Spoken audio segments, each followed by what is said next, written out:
Good evening from Vietnam. Good morning to you, Susan. Thanks a lot for spending your morning. I know it's early and joining our show. On behalf of the listeners around the world, I want to say thank you to you.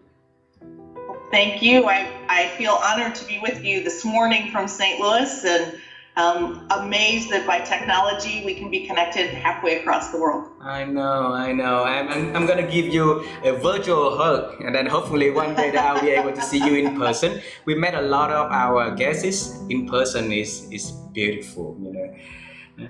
Susan, have you been to Vietnam before? I have not been to Vietnam. I would love to travel and visit your country, but unfortunately, it just hasn't happened yet. Wow. Put it to your bucket list, and then you have a new friend, a new family here, all right? So when you travel here, we will take you to see our city and the beauty of our country, okay? I would love that, and that's actually how a lot of my travel comes about, is who am I going to see?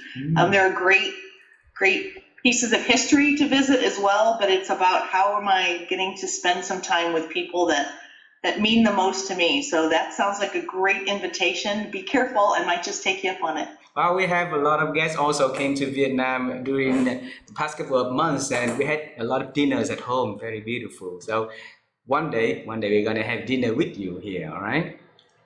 It's a bet.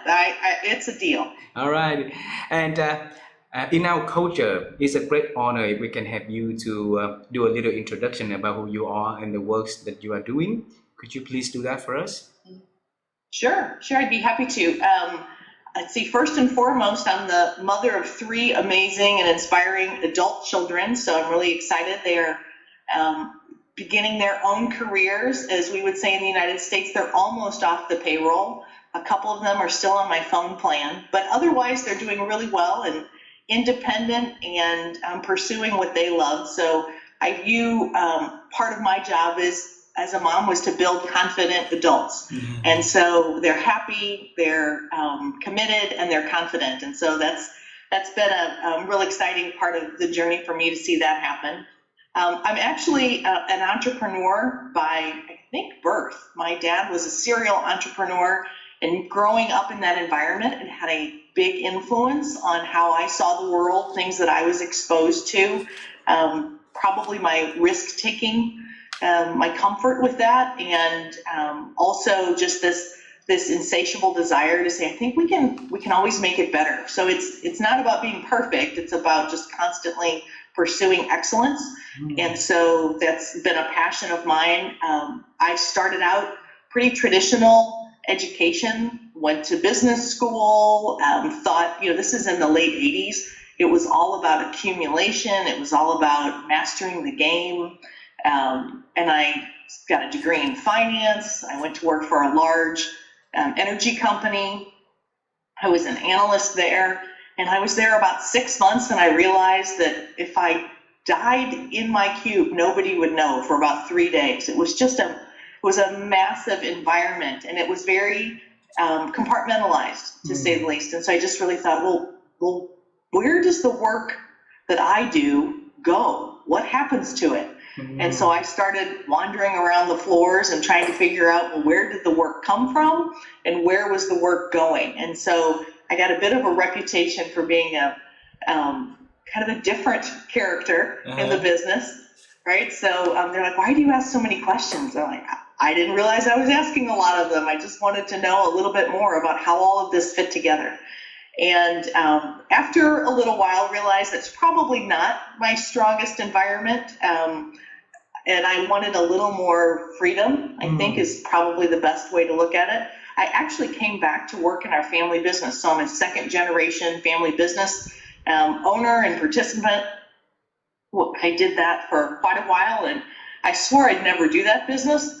And growing up, I started cleaning. That was my first job in the business, and working weekends and working after school. And I, thought I knew what business was, and I was going to go get my degrees and be very bright somewhere else, and do important work. And what I realized was having those connections, having those relationships, and being able to build something together was incredibly motivating to me. And so when I joined the team, We had about 100 people and 3 offices in the Midwest. And when we sold the business several years later, we had about 2,200 people and 20 offices around the Midwest. So my background in finance came in handy, doing a lot of mergers and acquisitions and really helping grow the organization. My brothers were in the business. My dad was still in the business.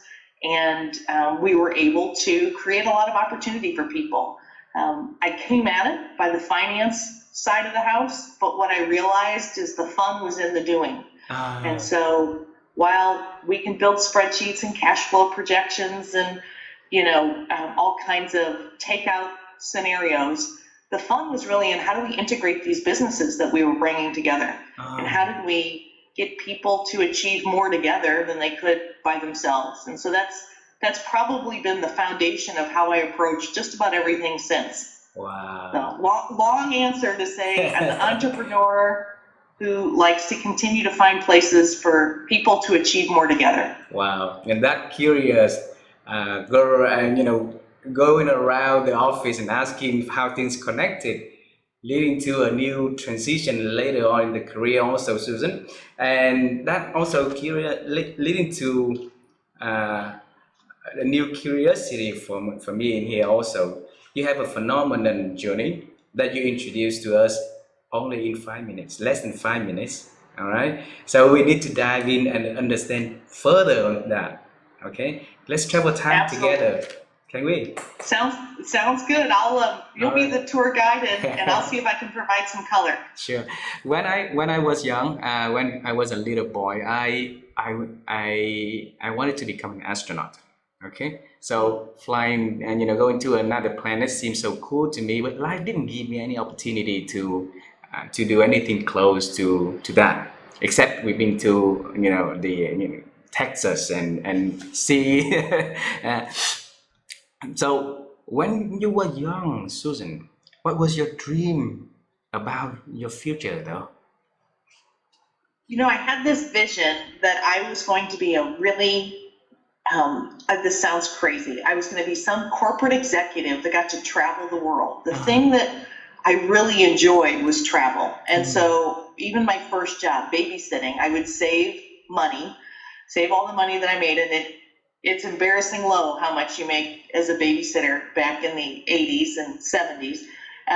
But I would save my money and I would buy plane tickets. And so I would try to go visit. My first ticket was to fly, I think it was about 12, and I flew to Chicago. I thought I was, so sophisticated. I was going to fly to Chicago, which is really only about a 45-minute flight today, and visit my aunt, and I wanted to see what downtown Chicago looked like. And so God love her, she was like, okay, get up here, and I'll take you around. And so this idea of how can I get to the places that I thought were interesting and I wanted to learn more about, the travel was a way to do that. And then I thought, well, who travels? One way, I guess, could have been to get in the airline industry. If I'd maybe been a little smarter, maybe I would have started there. But I just thought, okay, what could I do to make sure that I could travel? So even with the school I chose, as an undergrad, I spent a semester in England going to school in London and just being curious, and I figured, well, it's the only language I speak, so I better find something that sounds familiar, and then I can work from there and manage to take my classes from Tuesday afternoons to Thursday mornings so that I could have Thursday afternoons through Tuesday mornings to travel. And so just trying to maximize those opportunities to say, how could I get to other places? And found myself in Russia. I was able to see parts of that the USSR before the wall came down. I was able to see all kinds of places in Europe. I've spent some time in Japan and China. And so it's just about really trying to pursue that curiosity. And I think there's once you visited another country, and I suspect you know this, it opens up all kinds of questions. And so then it just, you build these new relationships in these places, and next thing you know, we're staying connected, and the world doesn't seem so big, but it definitely seems more interesting as you keep opening those doors. So Wow. Wow. You mentioned a lot of countries you've been visiting already, but not my country. Okay. it's on the list. It's moving up. It's actually moving up. Absolutely, absolutely. So, Susan, with that curiosity to travel, the dream to travel the world, right? And you basically accomplished, traveling a lot of countries in the world already, right? By the age that you got into university, all right, there could be any major out there, any, why did you decide to take on finance though? Well, growing up in a family business, I had a chance to see a lot of different areas Mm. of the business, but I also had a chance to have a lot of conversations at night with my dad. So No. here's the business owner trying to figure out how is he going to grow? What were they going to need in order to accomplish the next goal that they had set for themselves? And a lot of it seemed to revolve around, can we find the capital to invest back in the business? We didn't live a large life. My dad had very little when he started, other than a wife and 3 kids who like to eat on a regular basis. And so he was constantly trying to figure out, how do I build the business? And he really, even as I became the CFO of the business, I could see what he was taking out in terms of a salary, and it wasn't much. He was constantly pouring it back into business. Technology was a big factor in the early 90s, a lot of transitions there. And I just kept thinking, that's if I could figure out where the money comes from, if I could understand the tools to leverage the resources that we had in order to maybe squeeze more out of it, I just thought that made the logical sense to me. The people side of it was what I would call the later discovery. It was, I approached from a very logical standpoint. How do I get from point A to point B? How do I help our family achieve its goals? What is the engine that it seemed was the driver behind a lot of businesses? And I thought that'll be a nice universal base. It was in the doing later that I really discovered, I think, what I call more of my passion. I have a good appreciation, and I understand the need to build a healthy business. That's the enabler for all of the other things. And so I look at it as a yes and. We've got to have a healthy business. We've got to build a sustainable future. I worked for a leader one time that said the best thing we can do for people is have a secure future. Yeah. I thought, bingo, great. How we get that done, now that's where some of the fun comes into play. So wow. It's finance and business seemed to be kind of the logical solution. It wasn't the inspired solution. It just seemed to be kind of the right next step. And then grad school, you just kind of come down, you start making choices as opportunities come up. You either take them or you don't. And then as you take them, it opens up a whole new set of doors. And you're like, oh, hang on a second. And it increases your understanding, or at least it did for me. It increased my understanding and a little bit of the purview of like, oh, let me see what other people are doing. And fortunately, I've met a lot of neat people along the way who have had a great positive impact on my ability to pursue the things that I'm interested in. Susan, let's travel to the point where you first started your career at the electricity company, right? Is that your first job? It was. Yeah. My first job out of college was for Phillips Petroleum, the natural gas company. Yeah. Okay. So you say that you were sitting in the cubicle, and that's quite boring. And then you went out to see a lot of people and asking how your work links to others people's work and stuff like that. So what did they say to you? As for a young, just graduate, finance person coming to work and asking a lot of questions back then? Well, you have to realize that when I joined the natural gas company, the price of oil was at an all-time low. Their break-even point was higher than the current price of crude oil, and which impacted the price that they could get for natural gas and some of the derivatives. And so it was a time in the industry where a lot of people had been furloughed or laid off. And so, as you might imagine, somebody coming in and asking a bunch of questions could be a little unsettling because the environment was uncertain and it was shaky. A lot of their friends had been let go, or their parents. This was it was in Bartlesville, Oklahoma. It was a company town. Everything in that town revolves around that corporation. And so people were very anxious. And so, I probably could have been more sensitive to asking some of those questions, but I just approached it from hey, I'm just trying to figure out what you're doing and how this all fits together. And what I found more than not is if I could find a connection with them personally first. Why am I asking? What does this mean for me? What does it mean for them? If I could find a connection and really kind of earn their trust quickly, people love to talk about what they were working on. People were proud of the things that they were doing, or the history that allowed them to get to the place they were, some of the innovation that they had put together, or what they were trying to build going forward. So I found I was able to build a lot better communication and networks internally.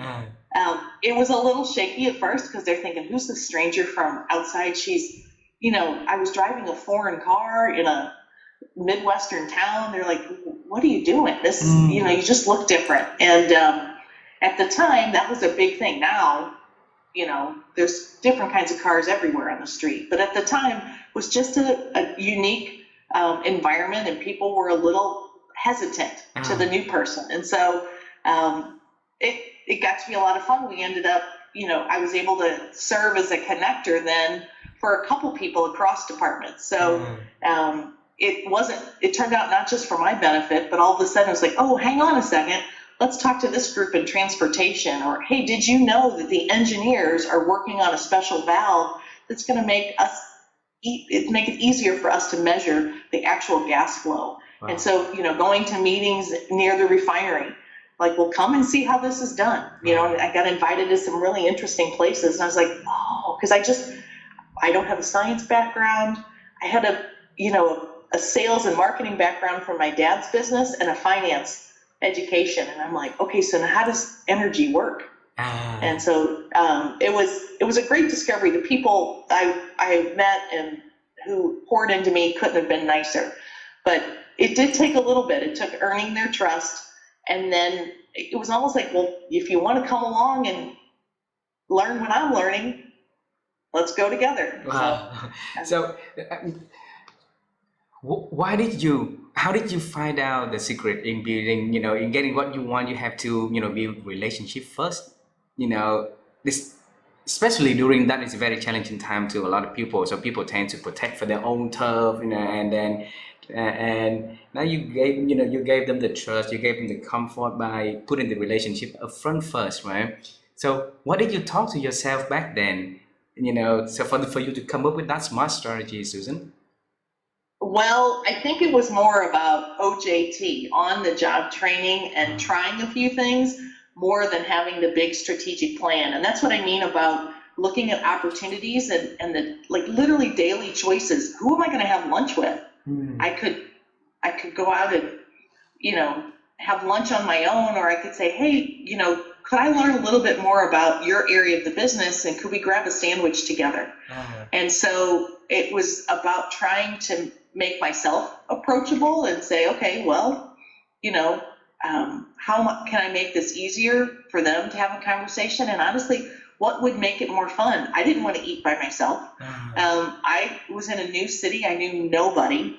And so it was just about trying to build some of those connections, and then played into my curiosity. So, people invited me to participate on a racquetball league. And then next thing I know, we were going to one of the local art festivals. And so it kind of opened up. It just kept blossoming into these, I learned more about the city. I came to what I thought was a really small town. Well, I found out it was a very well-connected, family-oriented group that was investing in all kinds of different things besides just the energy business. And so it just, it was through that curiosity that it opened up more questions, to be honest with you. It just, there was just no end to it. So I just went along for the ride.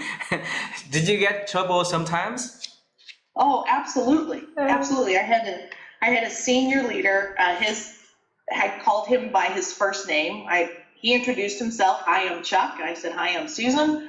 And we ended up having a sandwich at the local place across the street from our office building. And I came back, it was, I don't know, a week or so later, and I saw him. He was standing in front of his executive assistant and was walking down the hall. I said, good morning, Chuck. How you doing? He goes, hey, Susan, good to see you. And his executive assistant tracked me down later that day, and she said, that's not how we address people here. Wow. His name is Mr. Friley, and you should address him as that going forward. And I said, well, he introduced himself to me as Chuck, and so I'll keep calling him Chuck until he wants me to call him something different. And she did not like that, right? So the status quo, I would say maybe the old guard, the way that, her experience in the organization was a lot different than mine. Oh. And so there were a few of those kind of moments where you were nicely, encouraged to do something different. And, I had to decide if I was going to follow that or he's still Chuck. I mean, wow, so that's very left it that way. That's very confident and brave of you, given the fact that somebody already working with him daily, and then I assume that executive assistant knows a lot more about Chuck, right? So, and as he came to you and saying that you should address him with his last name, and you say no, he introduced himself to me, Chuck, so I'm going to call him Chuck. Why did you respond that way? Maybe it was youth and, just a little bit of bravado. And I just figured he and I had a connection, and if he wanted it different, he'd let me know. And, I think it was just a little bit of, maybe there was, who knows? It's all supposition. It just could be my judgment. Maybe she was just having a challenging day. Who knows? But I think the key piece was I had an opportunity and a window in to see part of the business that I don't think I normally would have, because I had a chance to get to know him and I think that's been probably the underlying passion and what eventually emerged through, without what I'd call a specific strategy, but that need to connect to people and the need to understand that actually it's in our relationships that make all of this worth doing. That's the piece, the force that kind of kept constant and growing throughout my career. And I probably haven't thought about that story in a long time. And so I really appreciate you bringing that back up. It's helpful to go back and go, actually, now that you look backwards, it was there a lot longer than I thought. I know it is. And Susan, I used to talk to one of the very bright talent in Japan, and he asked me one day that he's gonna have 15 minutes one-on-one with the CEO of the company, and he said, okay, what kind of questions should I ask the CEO? So I said, instead of answering him, I asked him, what kind of questions you have in mind, right? So he has a lot of questions about the company strategy, blah blah blah. I said, nope, eradicate all of that. And do you know him in person? Ask him some personal question about him, his life, how he's had dinner at home and stuff like that. And the boy say, no, that's not how we run the business here. The boss is serious. And they say, okay, there's a 15 minutes one-on-one between you and him. Ask anything, right? So why not ask something differently?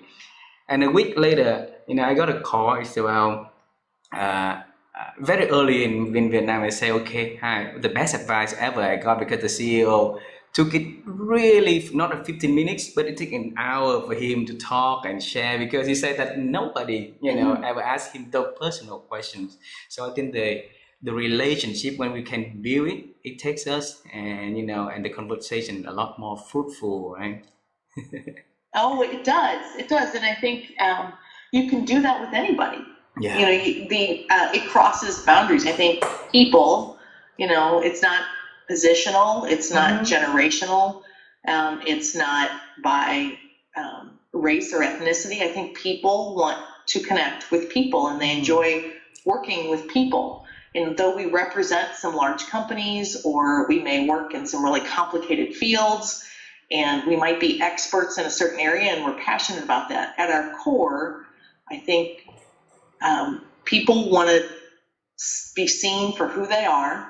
They want to know that they're valued and respected. and they want to know that what they do matters. Yeah. And so it's just a great opportunity if you kind of keep that in mind, whether you're the CEO or the janitor. Yeah, absolutely. Some of those elements are the same. Absolutely. I interview a lot of business leaders around the world, and one common thing that a lot of them told me was that they've been very successful running companies, and one of the things they always wanted was to run their own company. All right, so your father is a serious entrepreneur, like you said, and you worked for him also for the family business as a second generations for years, and then come to the point you guys decided to sell the business, right? So I think that is very emotional to reach to that decision. So I want to bring you to that moment. Okay, so because there's a lot of reason why you why you sold the business. So we want to know, on that dining table when everybody talk about and decide to sell it, what happened in your head back then? Still remember? Well, I do remember sitting around the table, literally, I don't know if it was a dining room table, but I remember sitting with my two brothers and my dad. And we were talking about where we were as a business. We had grown quite a bit. We had been successful in building this organization in the Midwest, but we also knew that the industry was changing rapidly. There was a lot of consolidation that was going on. And so we talked about what were our opportunities in front of us. Could we be the driver for that consolidation? We had done that in the Midwest, but now it was going to be about connecting the coast, the New Yorks, all the way to the Californias. And so how are we going to make that happen? Could we do that from where we were as a company with the resources we had? What did that mean for the people on our team? So we had thousands of people and then their families dependent on us for that future. And what did that mean for us as a family? And so it really was more in that order. And what we decided was that being a driver was going to be important to us. We liked being in the leadership role of building that business. We liked being able to have a big influence on the direction, the strategy, the culture that we were building. And we knew that it was going to be really difficult for us to drive that from our market. There was a lot more capital, and there was a lot more geography, which was important in this decision. And so what we decided was it would be better for us to find the best partner than to try and go it alone. And so that was our strategy. And we also recognized that we would no longer be in the majority position. And so each of us then had to make the decision, did we want to stay with that new partner or did we want to leave? And my dad was in an age of getting close to retirement. So we knew he was going to be exiting the business. And my brothers and I had to look at each other and say, okay, well, it's time for us to say, what are we trying to do? And my two brothers stayed in the business. At the time, I had 3 small children and I was traveling 4 days a week. And it was a bit insane. And it wasn't in the days like it is today where we talk about flexible work environments. It just was a different season. And I said, I'm not sure I want to sign up for even more of this. I want to make sure that I have a really good, I love my work life and I want to continue working, but I also have a responsibility to these 3 humans and my children. And so I made the decision that I was going to exit the business and my brothers stayed in the business. And it was about,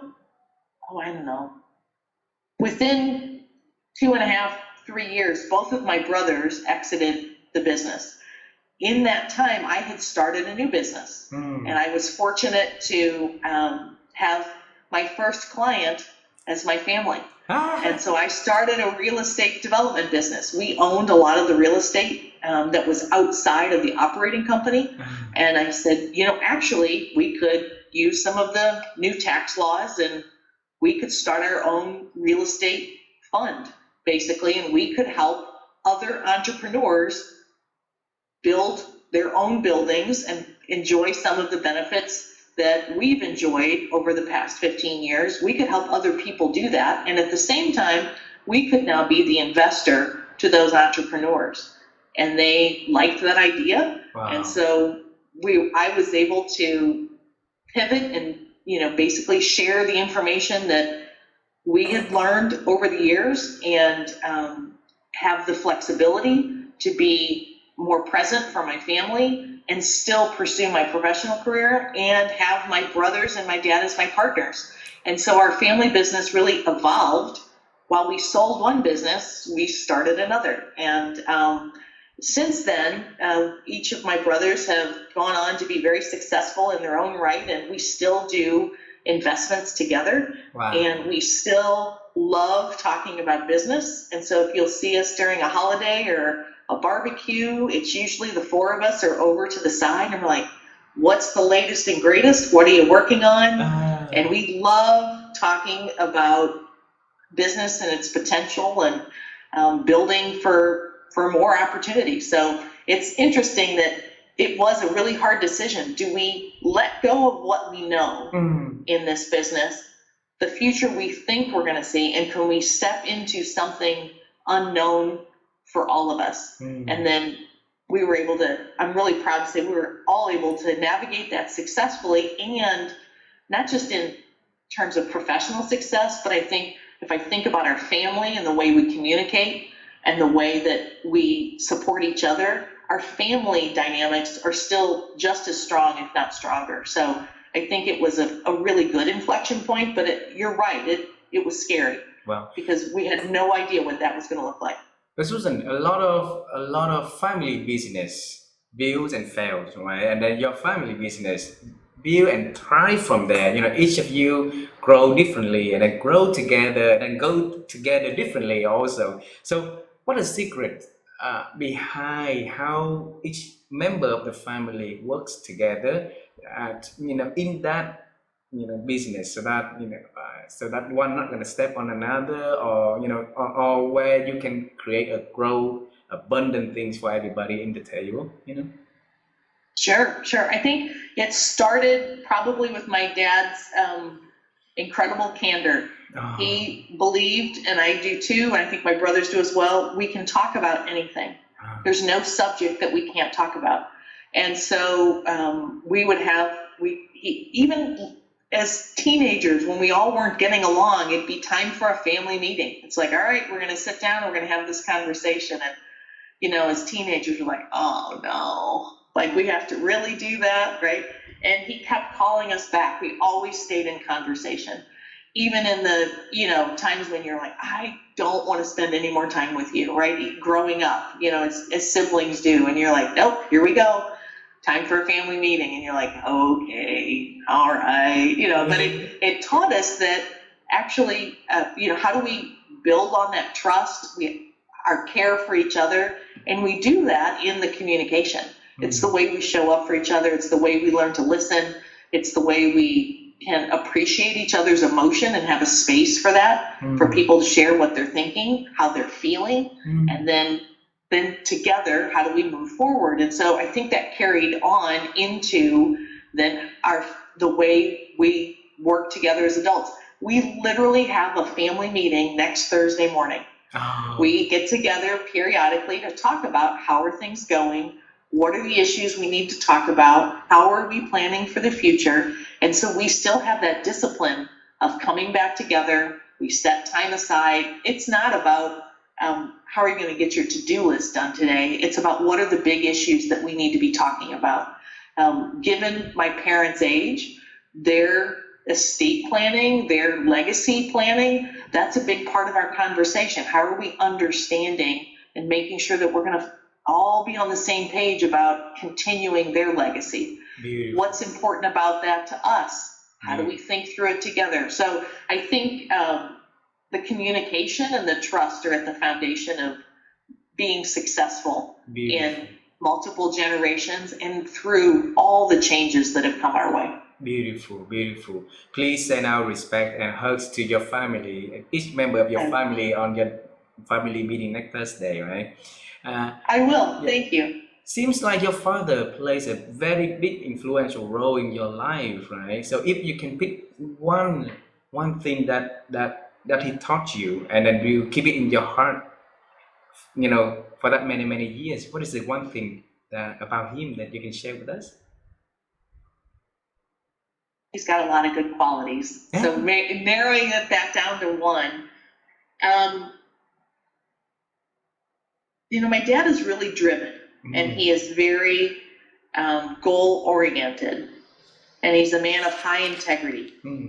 But I think what is different, or the piece that I saw over and over again, was his compassion. I saw him forgive a lot. I saw people would make mistakes. I saw him lean into helping people. I saw him, people who were in need. I saw him trying to figure out, well, all right, we were delivering turkeys on Thanksgiving, or the day before Thanksgiving. He's like, not everybody has a big dinner to go to tomorrow. We're going to make sure everybody can eat tomorrow. Or I saw people in business I saw people try to take him down in business, and he didn't try to get even. He stayed the course and did what he thought was right, but he showed them compassion. There were a few opportunities he could have taken a very different route. He could have done some things that would be harmful to them. I never saw him work to get even. He always just showed this great compassion and appreciation that they made the choices they made, and I'm going to make a different choice. And there were times when I thought, you're crazy. You missed this great window. And I think if there was one thing I'd want him remembered for, it would be his compassion towards other people. Wow. Did you ever ask him the question, how did he grow the capacity like that, and his compassion for others? No, but I have a feeling that I'm going to, thanks to your inspiration and your question. I think this is one of those moments where I really believe people are brought together for a reason. We may not know what they are, but I love that we're having this conversation at this time, knowing that I have this meeting coming up, and these conversations that we're having as a family, and I think that's going to be really important for us. For my brothers to hear as well. It's not just important for me to hear, but I think that would be a really good conversation for us to have. So thank you.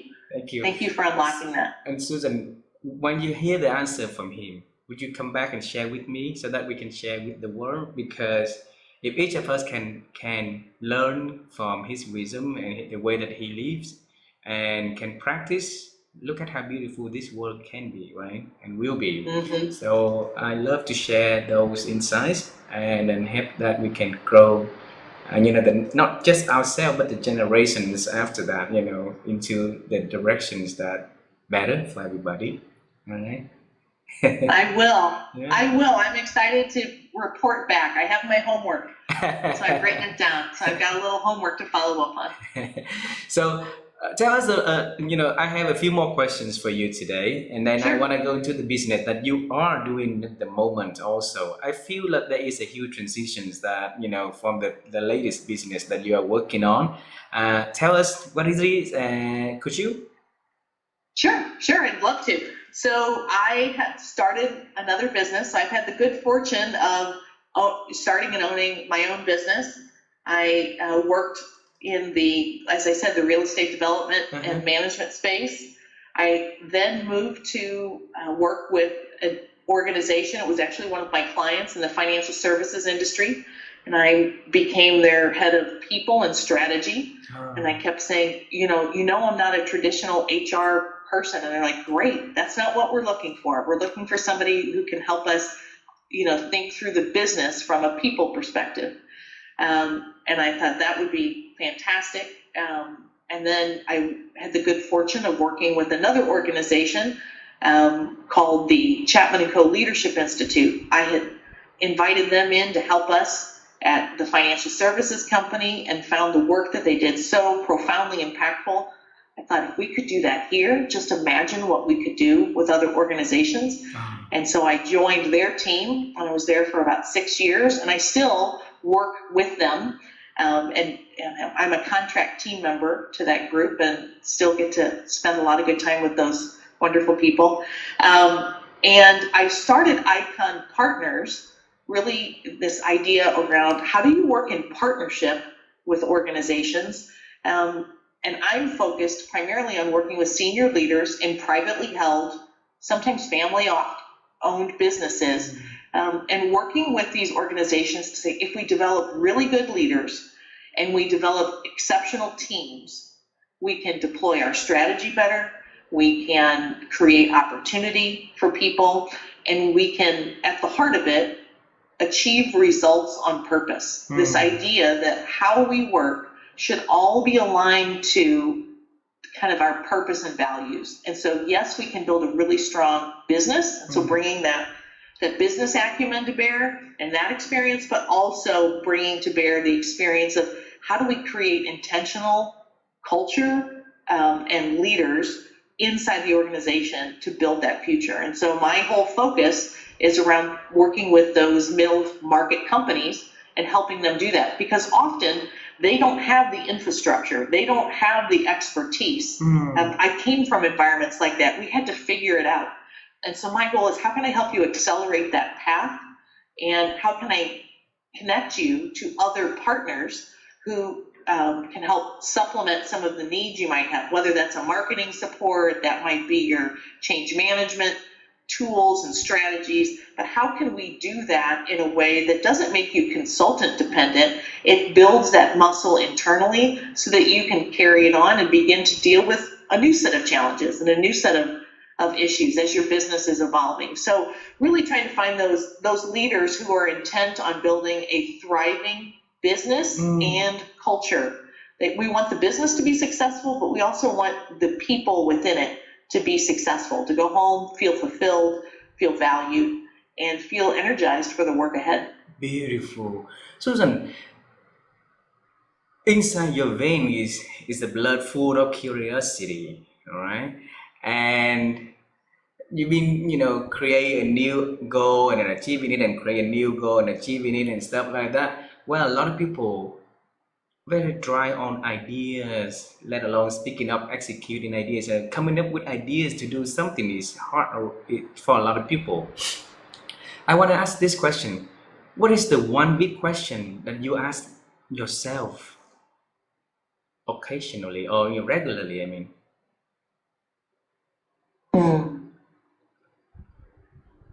I would say I probably ask myself more often than not, what am I supposed to learn from this? Right? Because I encounter situations, I encounter people, I encounter challenges that I either didn't anticipate or had never seen before. And so I think I'm constantly asking myself, what am I supposed to learn, or what can I learn from this? And that's, I think, what fuels my curiosity, is just this belief that I don't know it all. I know that nobody really can, but I think we're meant to be in community and we're meant to learn, and we have these experiences. I believe there's something greater at work that is helping us orchestrate this. I don't think there's anything left to chance. I think there's a lot of very thoughtful opportunities that are put in front of us every day, and sometimes we take them and sometimes we don't. And some of them are really big choices, like am I going to marry this person, or am I going to take this job, or am I going to pursue this career? And some of them are small choices. Am I going to take this call and say, what could I learn from Ha today? What could we do by connecting with Vietnam? I mean, I have no agenda. I think you don't really have an agenda. It's this belief that we could create more together. If we can build those connections and we build those bridges, good will come of it. I don't have to have the proof in front of me. I don't have to have a 6-step plan.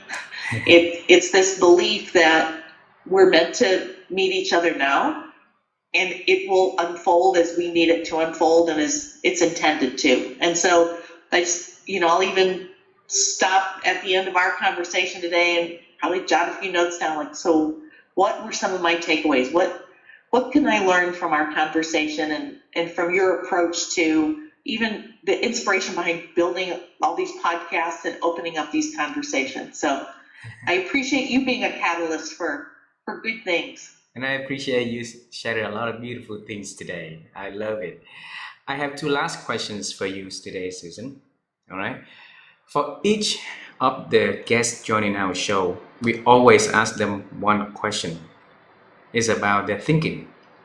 Because my wife and I, we believe that in order for us to change, we have to think well, and so if we can pick the brain from great thinkers out there who successfully run the business and help other people to grow, like in your case, we ask you this question so that we can share that secret to others. All right. So, how have you been growing your ability to think? My ability to think is influenced by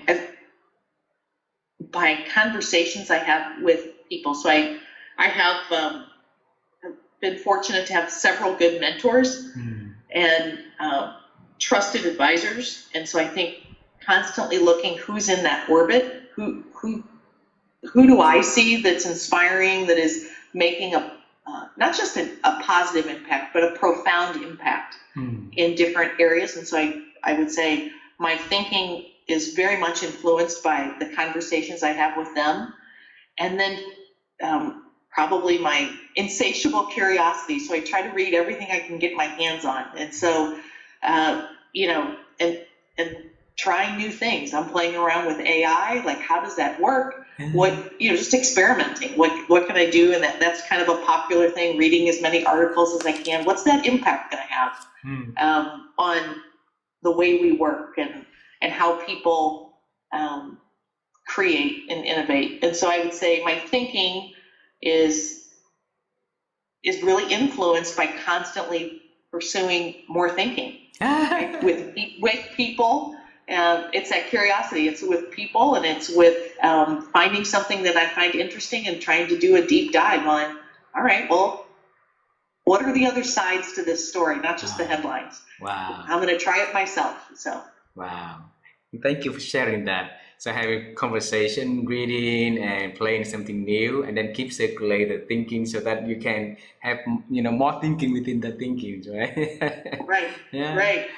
Well, we traveled the past already, and we see the whole journey up into today. It's very beautiful journey, and I hope, Susan, you enjoy traveling the time with me. Okay. Thank you. Now let's travel to the future a little bit. Is there anything that you are working on that you are exciting? You want to share with us and the audience so that we can celebrate with you in advance? So one of the things that I'm really excited about is continuing the legacy of a mentor of mine. So Jan Teresi Mokwa wrote a book called Building Career Equity. And it's a book that's been used in several organizations to help professionals build a career of meaning and of substance. It's also used by those organizations to help build mentorship programs and really career advocacy programs within their organizations. She unfortunately passed away a few years ago, and I've had the good fortune to be able to bring that book forward and help continue that work.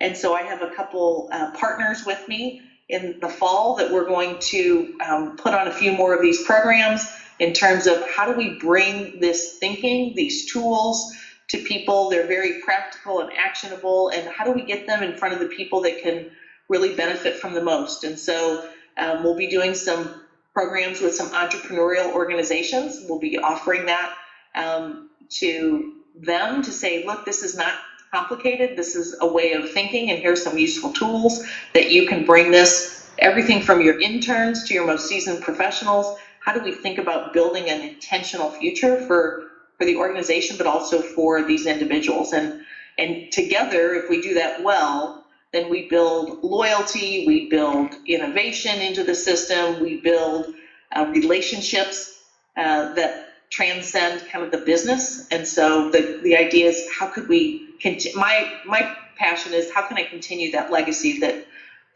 she started, and I want to make sure that as many people as possible, dare I say, the world knows about these tools and can begin to put them into practice. So that's something that's got me pretty excited. Yeah, wow. Sorry for the loss of your mentor, right? But then if you carry her work, so her works will continue and last forever. So thanks for doing that, because a lot of us, we need that kind of practical tools that we can, we can understand, apply, and to grow ourselves and now grow the organization that we are servicing also, right? And thanks for doing that, Susan. Fall is coming very, very soon. It's summertime already, so I'm excited for you for next Thursday to meet your family, and make sure you ask the question to your father first, okay? I will. And then have a great family time together. Enjoy the new journey ahead. I'm sure a lot of people will be benefiting from that, and I'm thankful for you to spending your time with me today. I wish you all the best and see you in Vietnam one day, or one day my wife and I travel to the US, then we hope that we can go to your place and have a cup of coffee with you, right? Oh, well, you are welcome to come and stay and have much more than a cup of coffee. So I would love to host you in our home, and I think that would be an incredible opportunity to be able to bring our worlds together. And I'll be sending you a copy of this book so that you can take a look for yourself. I'd love to hear your thoughts on it. Absolutely, absolutely. Thank you very much. All right. Susan, have a beautiful day and say hello to everyone for us. Will do. Thank you so much for allowing me to be part of your program. Thank you for your time. Thank you for being so kind for me. Bye bye. Take care. Take care. Bye-bye.